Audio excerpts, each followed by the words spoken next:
Carpoolers, welcome to another episode of Carpool. This week's guest is pretty special, I think it's fair to say, because every week I give someone a lift in my car and we have a conversation. It's not really an interview, but it's just a conversation, and I don't do much research. And this week I'm regretting it because I'm quite nervous, because this week's Carpool passenger is a bit of a star. Please welcome into the passenger seat, Mr. Patrick Stewart.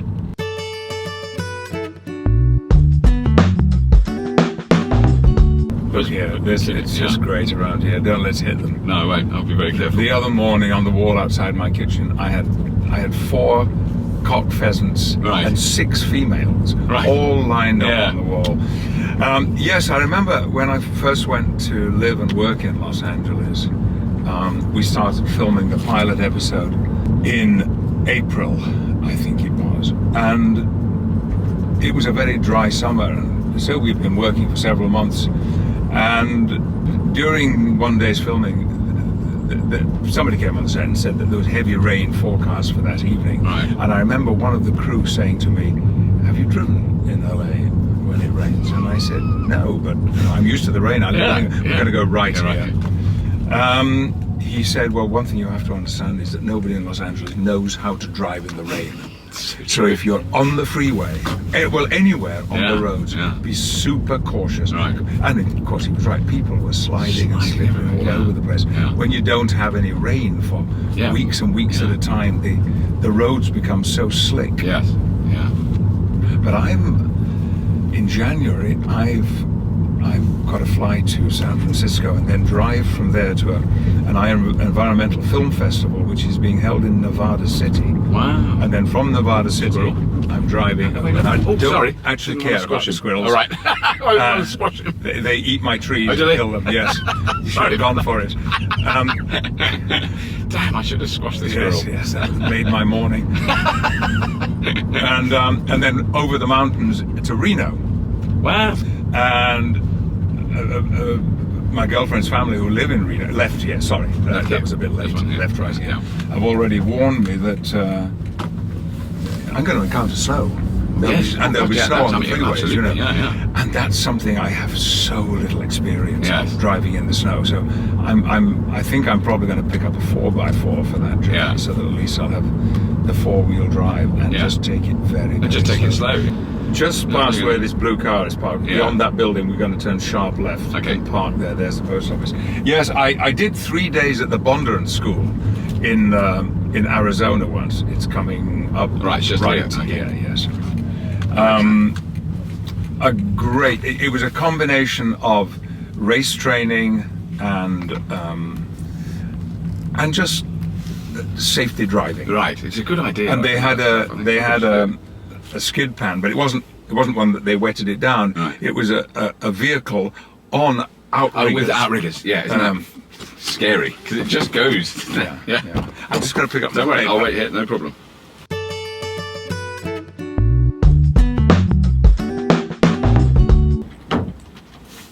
All right. I'm assuming that you've been recording all along while we were... Oh yes, no, I have been. No, once it's on, it just stays on. I'm just having a look at the questions that were sent in for you. I mean, you don't have to answer any of them, don't worry. It's just that there's some good ones actually. They're about being. Be sure to ask him about being Chancellor of University of Huddersfield. He's much more involved than most university chancellors. I thought that was very. That's very nice. Yeah. Yes, it's true. Right. In fact, I'm going up tomorrow. Oh wow.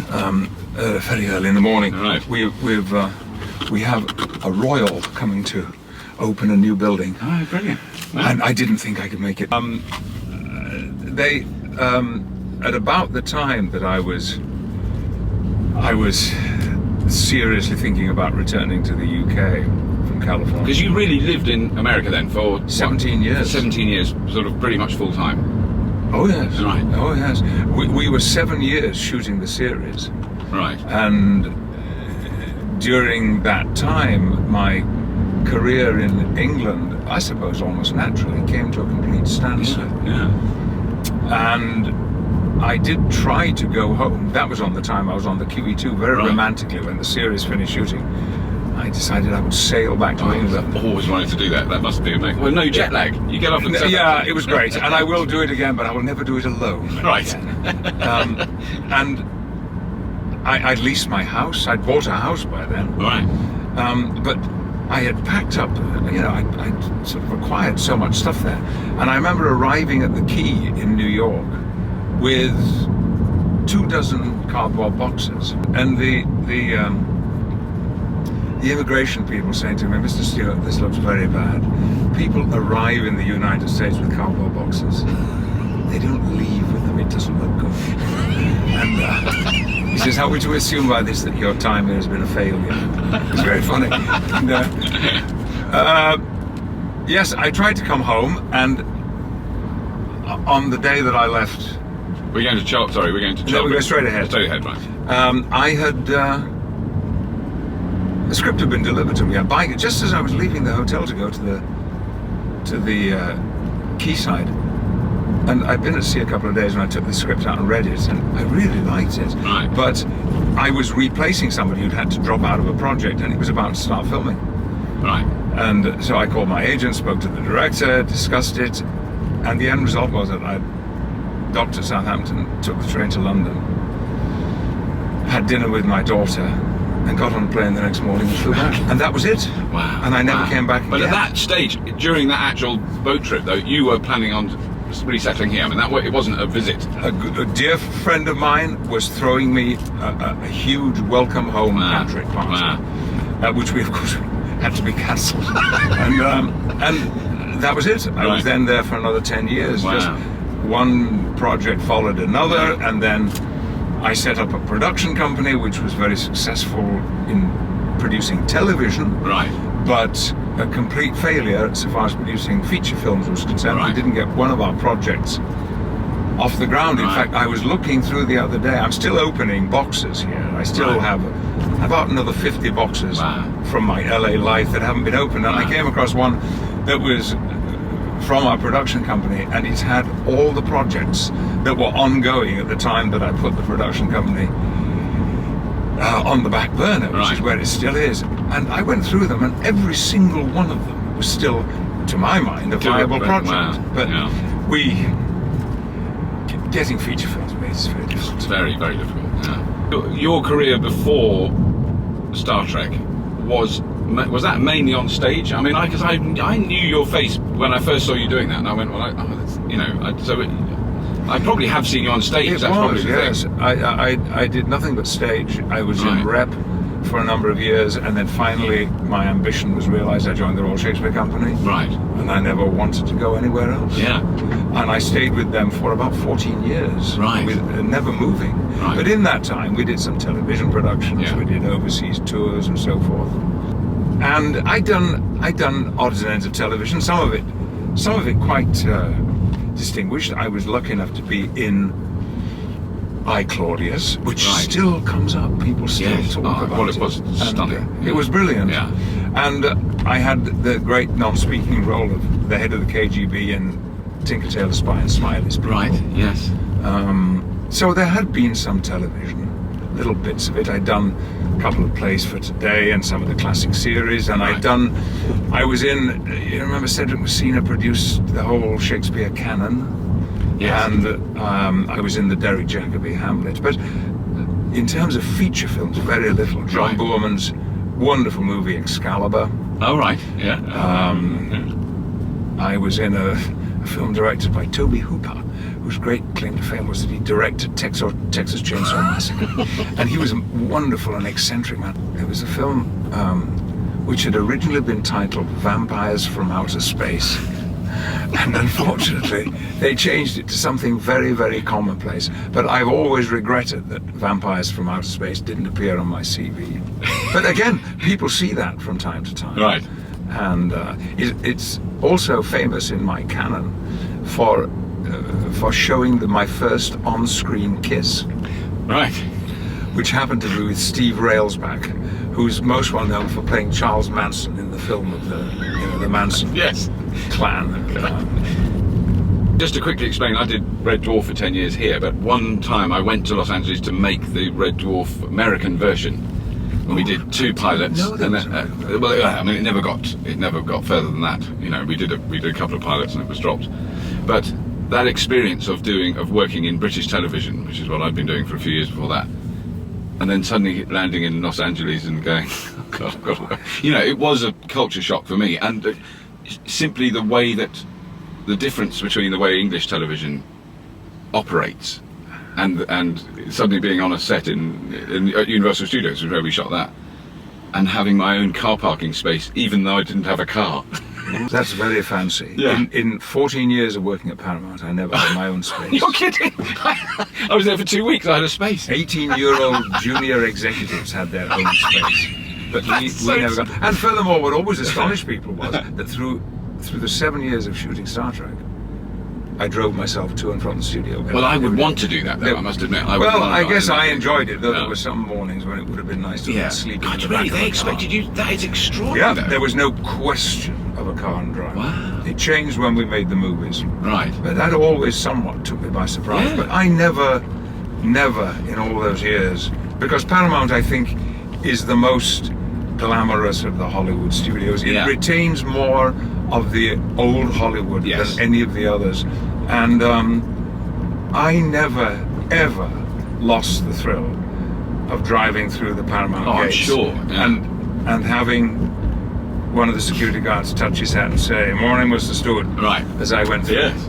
Yeah. And one of the thrills, of course, being a big studio like that, was that you never knew who you were going to see wandering around the loft. Yeah. You'd run into all kinds of people. Yes. And of course, they were also shooting Cheers on the same loft. Right.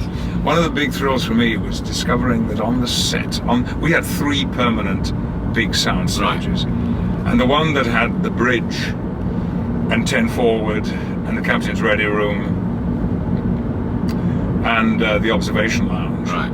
I discovered after a few months of working there was the stage on which they had filmed the whole of Rear Window, which was all filmed on set. It was actually on that stage. Oh my God. Having found out that, I then went around doing research into all the other stages. Right. And in fact made a proposal to Frank Mancuso, who's then lovely, delightful head of the studio, that it would be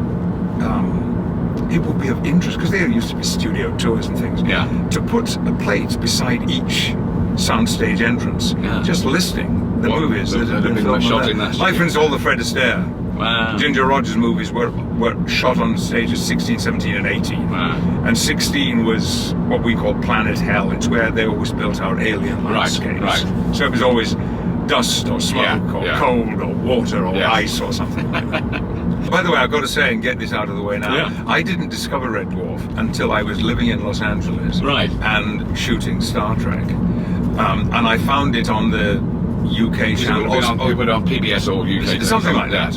And became absolutely addicted to it. Brilliant. Oh, that's so which I feel I might not have done had I simply watched it before Star Trek. But being involved every day, day in, day out, year after year, shooting science fiction, the whole subtext and context of Red Dwarf, I thought was brilliant. Yes, I was a huge fan. Both, you know, the technology that's described in both shows has a scientific plausibility. It is.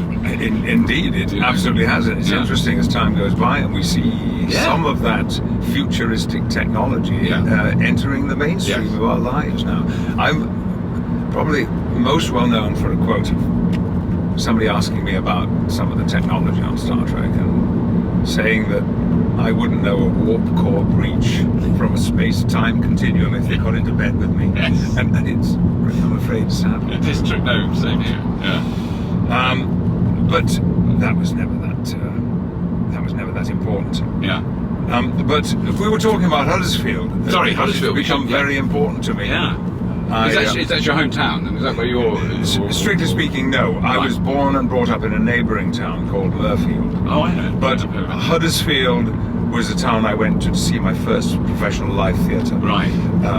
And Dewsbury too. I lived between Dewsbury and Huddersfield. Dewsbury had the Empire and the Saxon Players, which was weekly rep. Right. And Huddersfield had the Theatre Royal, and it was run by a couple called Nita Valerie and Paul Barnard. Right. And Nita directed and played most of the female roles, whether it was a teenager or, you know, one of the old women in Arsenic and Old Lace, and used to make curtain speeches at the end of every performance. And so I saw my first theatre there. Right. Also, I was a lifelong supporter of Huddersfield Town Football Club. Right. And Saturday night dances in the town hall and so forth. So when I got this inquiry if I would have lunch with the Vice Chancellor without knowing what he wanted at all, and he said that the council were considering my name as a possible chancellor. They'd only been at university for 9 years, and the current chancellor who'd been there all that time was retiring. Would I consider it? And I told him immediately that I would, but only on the condition that I would be as much a working, hands-on chancellor as possible, and not just figurehead. A celebrity figurehead that they wheeled out in a fancy robe once a year to hand out degrees. And it was the tipping point for me in my determination to come back to England. Right. I saw it as a sign. Yeah. And so I've been Chancellor now for nearly 6 years, and I've just signed on for another 5. Brilliant. And in that time have seen the university go from strength to strength. I'm so proud of what they are achieving. Right. Its courses have been designed very much with local industry in mind. Right. Which is really smart, and one of the reasons why we have one of the highest placements. I think we should probably go. What if we do it left? Do it left here, yeah. Job placements for graduating students in the country. Right. And it's one of the reasons why. And of course, because Huddersfield was the heart of the textile industry. Yeah. And the university has taken over some of the abandoned mills and beautifully renovated them. We have, for example, a dazzlingly wonderful textile design department. Young men and women there doing the most extraordinary work. And of course we've got engineering too, and there are science research facilities. They are even, we have every year one of the departments builds a car. And this year they are working on the most futuristic plan today, which would be an electric powered car. But they're going to make it as close to a racing car as possible, which I am told will be called the Stewart. So that's so cool. So I've said I would only give my name to it on condition that I will be allowed to drive it, because so far they've never let me get in any of the cars, which has been very frustrating, because I've raced a little, just a little, and I've taken quite a bit of race training and enjoyed immensely. There's a school age one, which I've just met recently. Really? Some people who, so, the dedication of the people that help the kids, it just made me tear up. It was amazing. But they build that effectively a little electric soapbox, go-kart with bicycle wheels, but brilliantly made. And the kids do it all, and it's all sort of salvaged second-hand bits of kids. It's a long way from the pipe rack that I made when I was a I've made a poker, which I've still got. I use it on my wooden stove. Yes, from time to time I came across a couple of pots that I threw when I was in the art class when I was 14 the other day. They're probably worth something. They would be. Yes. Very common question that came through is your preferences, TV, film, stage. Do you have a preference? Out of those three? When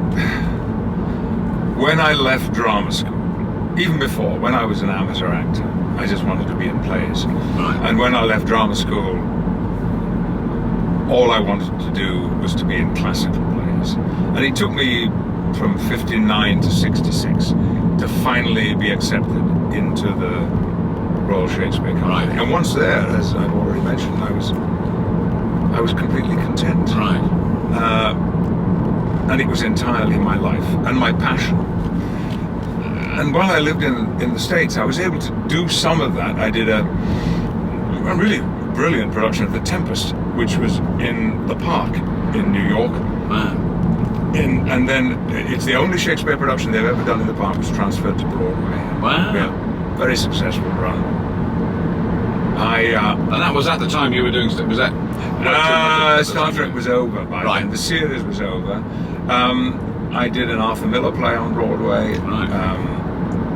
And probably most interestingly, one of the roles I'd always wanted to play was Othello, but by the time I was ready to play it, it had become no longer acceptable for a white actor to put on blackface to play Othello. And it made me really sad because I'd wanted to play Othello since I was 13. Right.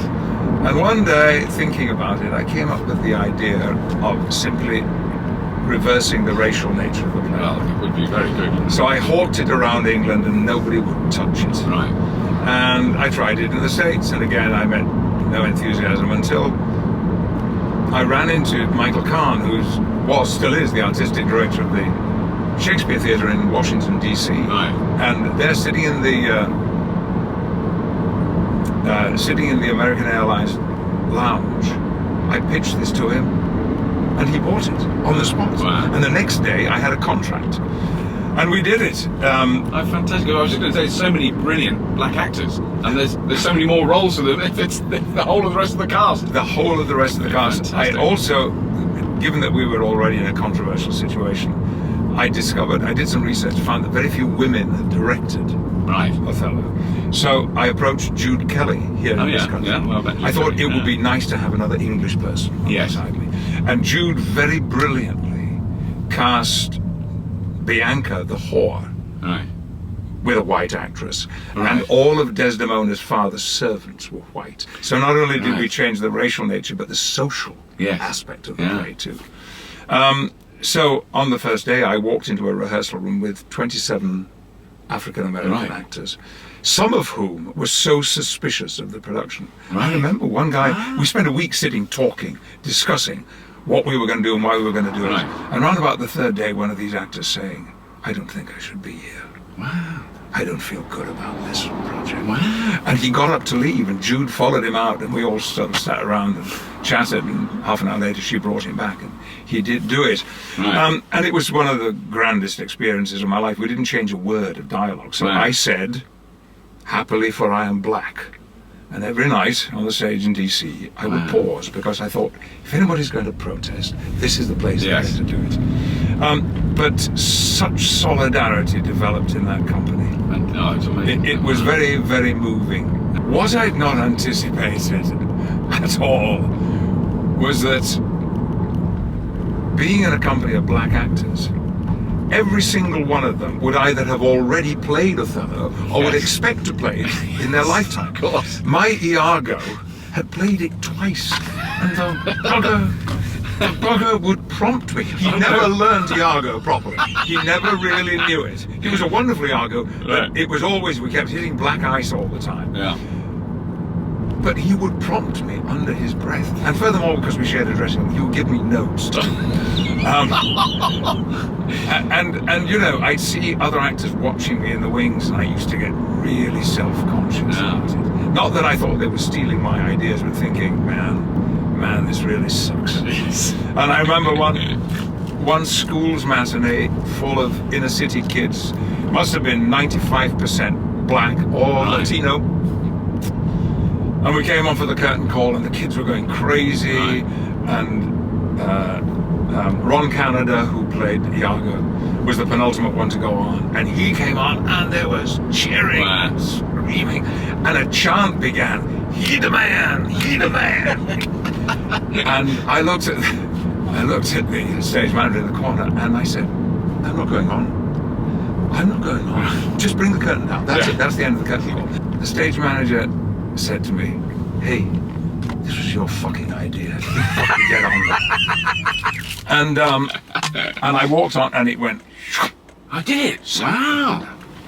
And I walked to the middle of the stage, and as I got to the middle of the stage, wonderful actor Tegel F. Bougere, who was playing Cassio, he stepped forward and he pointed at me, and he said, "No, he the man, he the man."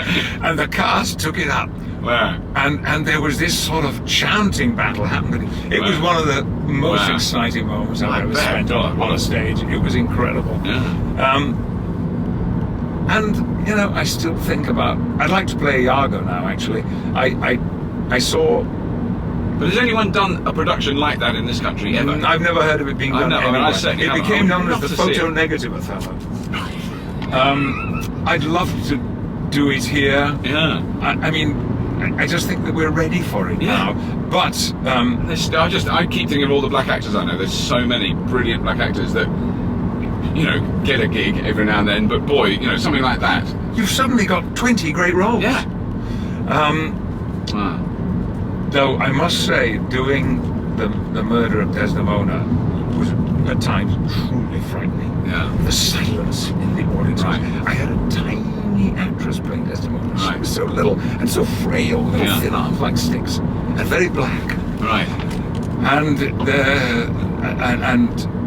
no matter what you say, you're seeing a white guy killing a black woman. Yeah, aren't you? exactly. However else you might, in the context of the play, maybe that's what you're seeing. And a tiny little black woman. Yeah. Too. Wow. But then I was lucky enough, a partner, an ex-partner, was playing Desdemona in the Tony Sher Iago Othello, and I saw it, 8 or 10 times. Yeah. And Cher's Iago was so brilliant. Right. But never having wanted to play it before, I was really turned on by the role, so I'd hoped to get a chance to do it sometime. But if there were an opportunity to do a photo negative production here, I would jump at it. Yeah. So, in the last 6 years, all I've done is theatre. Except this summer, we filmed the David Tennant Hamlet, which airs this Christmas, and I've seen it. It's wonderful. Is it? Oh, it's just David was great on stage, but on camera, he's fabulous. Yeah. There was a lot of questions about that because obviously people have heard about it. I urge people not to miss it. Right. And is it on like literally over sometime over the holidays? Yeah. I mean, it's not exactly holiday fare. Yeah. But David Tennant, you know, in Hamlet, it's going to be. I think I have this ambition that it might be the biggest watched Shakespeare production in the history of the world. Right. Right. And it's airing on PBS in the States. And then in a month's time, we start filming again for the BBC and PBS. Well, that's great. I mean, it must be a lucky position to be in. That there's, you know, presumably you can choose your projects. It is a fortunate situation to be in. Yeah. Greg Doran asked me to do Antony in Antony and Cleopatra with the RSC. And then The Tempest, and then and we'll go left here. We'll go up past the church and the house. Then Macbeth and Twelfth Night, and taking the Macbeth to New York for a long season at Brooklyn and on Broadway. Then coming back and going straight into the David Tennant Hamlet, and then doing Waiting for Godot. Right. So it's been. You haven't exactly been lying around and doing nothing. It's been a spectacular 5 years. Yeah. The best years of my life. Oh, fantastic! Which hopefully is still ahead. Yeah. Because that was one of the questions I really liked. How come you, clearly from an American, how come you Brit actors stay so young? Was one of the questions. In my case, it's because a few years ago I decided that I would, like Merlin, decide to live backwards instead of forwards. So you're getting younger as each year. That's it. That's the objective. But we shall see. Watch this space. Yeah.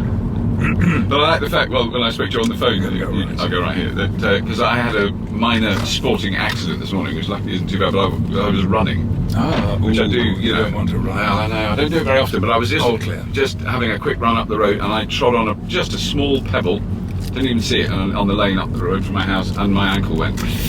And I just fell on the ground. I went, I am so stupid. Why am I doing this? Yeah, power walking is just. I normally walk. Some good hills around us. If you have weights with you as well, it's really helpful. Yeah. I tore a hamstring for the first time in my life a month ago.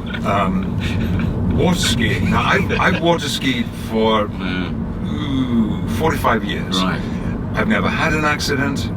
I've never known anyone to have an accident.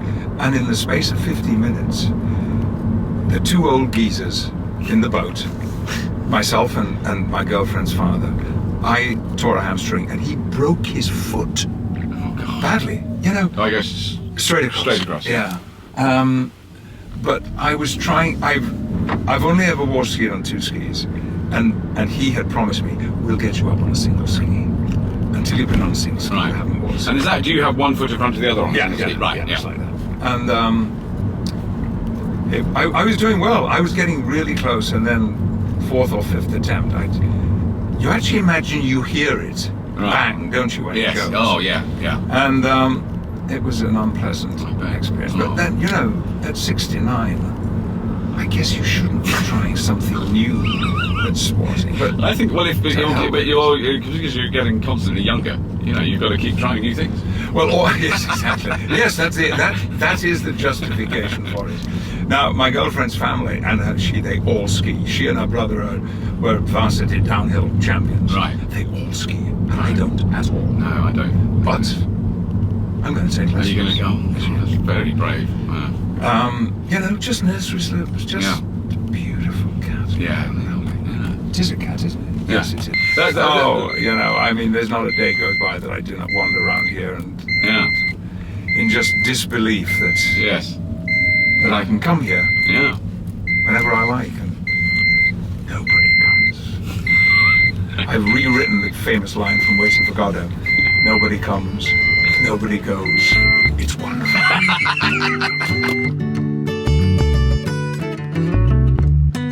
Because how old is this vehicle? Is what? 6 and a half years. Right. It's got 70,000 miles, or just about 70,000 on it. Yeah. And every one of those miles was driven on sunlight. So that's extraordinary. Seriously, you have never used coal powered electricity or carbon. So this is a genuinely carbon neutral car from the point of view it's moving along. Absolutely. That is amazing. Other than the energy and materials that it took to manufacture the car and the solar system, there's absolutely nothing well to wheels but sunlight. Wow. So. It would be hard to do that, to be honest, where I live. We have seen the sun. We know what it looks like. But you have all that North Sea wind. Well, we got loads of wind. Yeah. Oh boy, where I live, we got plenty of wind.